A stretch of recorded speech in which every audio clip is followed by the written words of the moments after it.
Amen. So the thing that I'm working on is I'm trying to identify and describe the commonalities of stable equilibria at all levels of complexity.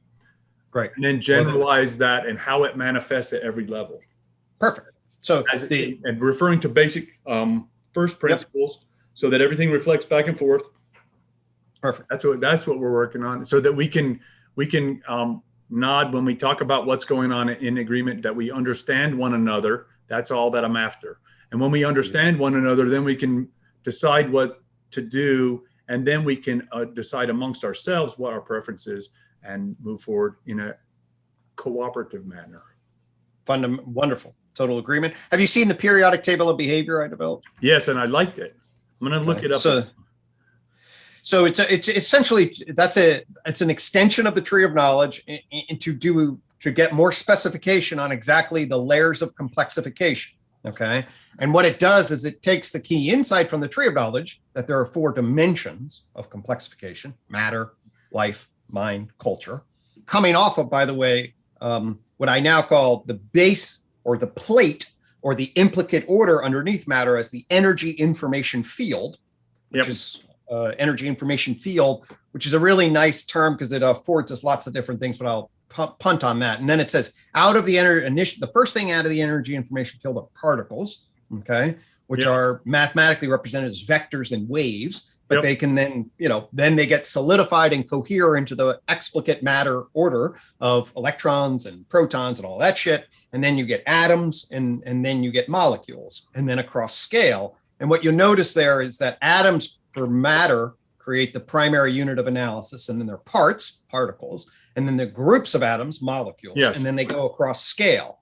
So that creates a leveled analysis of part, whole, group across scale.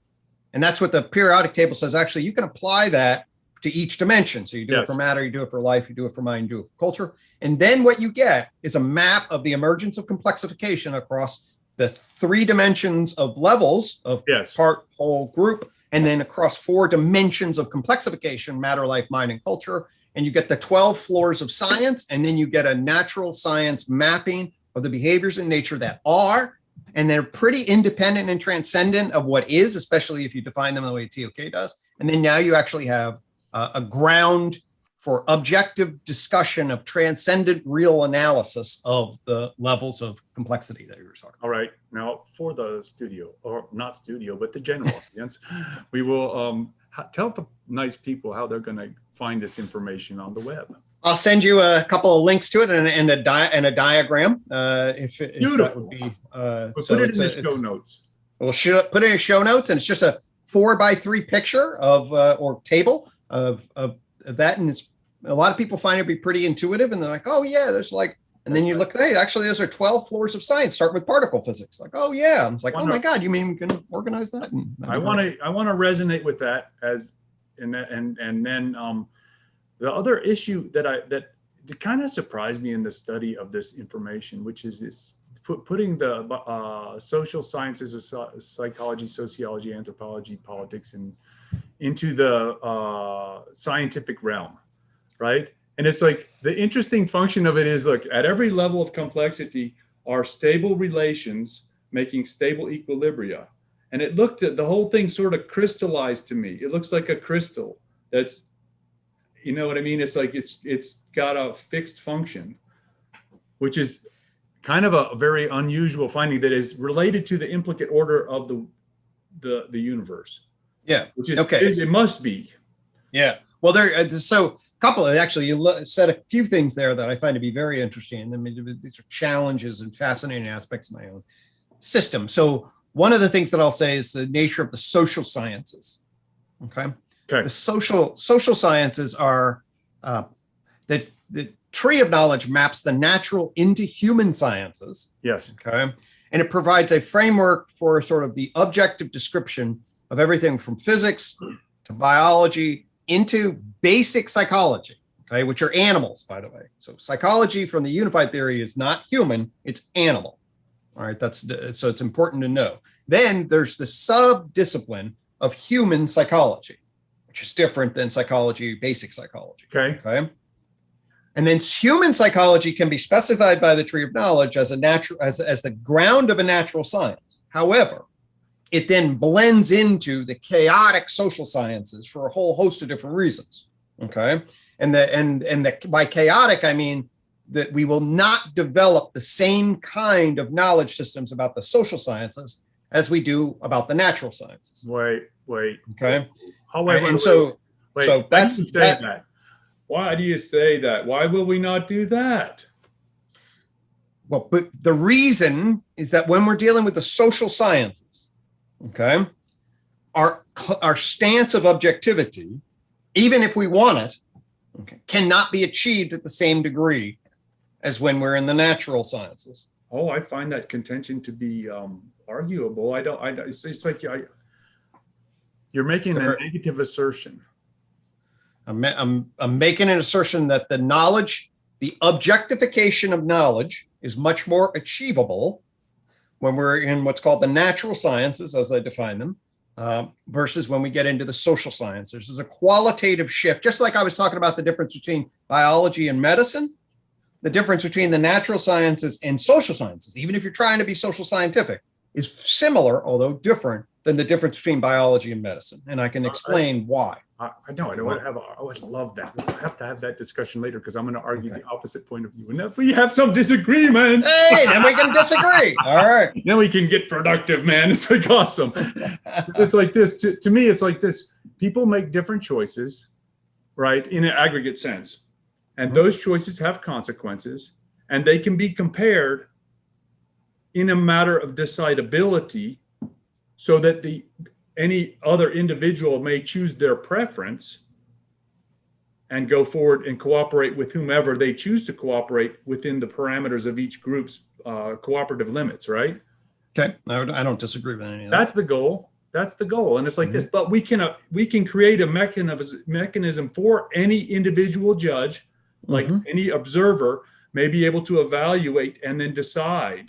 So I think we can make empirical evaluations that are within the scientific realm. That's my point.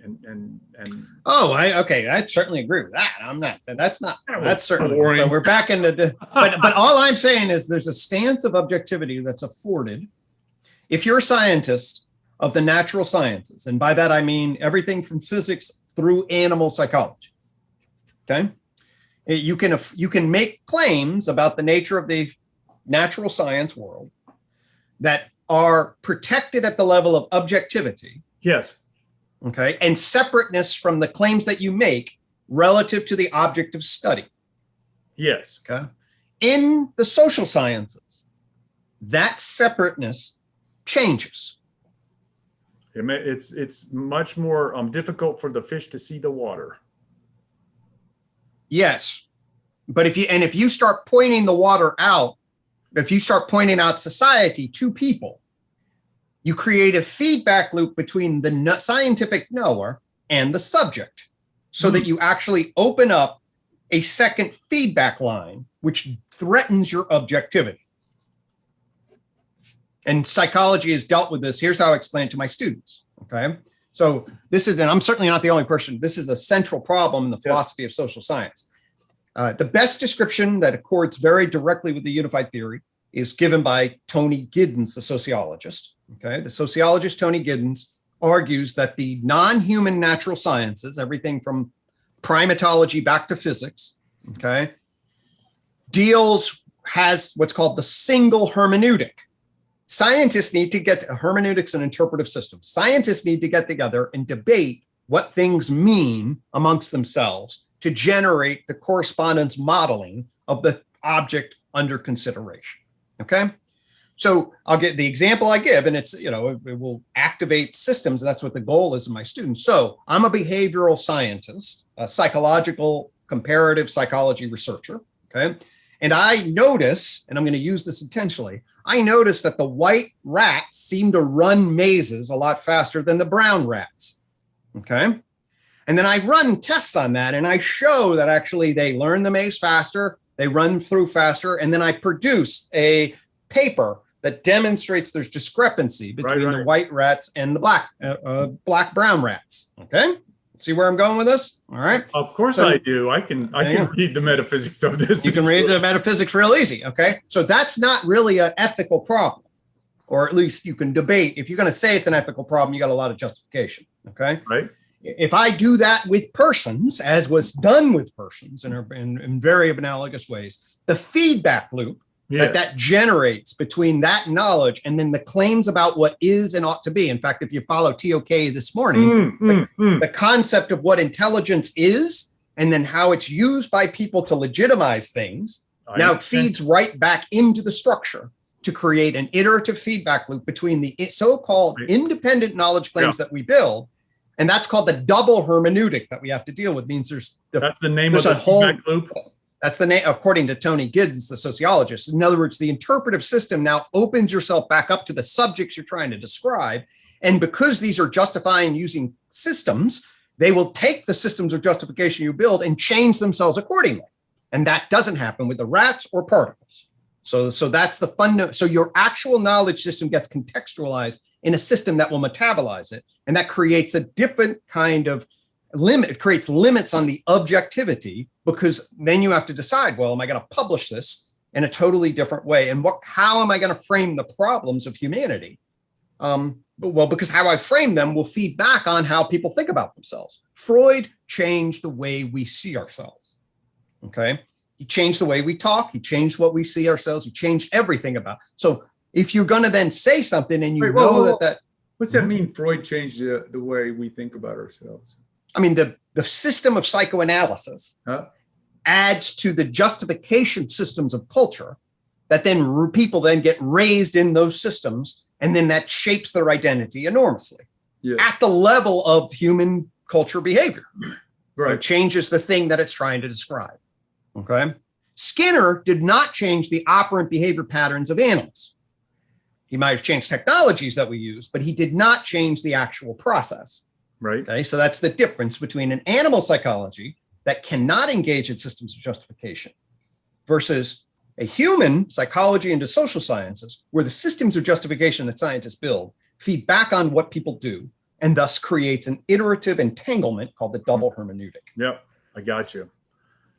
Okay. And it's unavoidable. Unavoidable.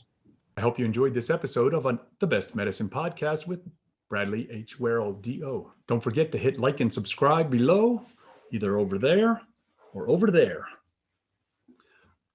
Also, if you're interested in a medical consultation with myself, there's also information below.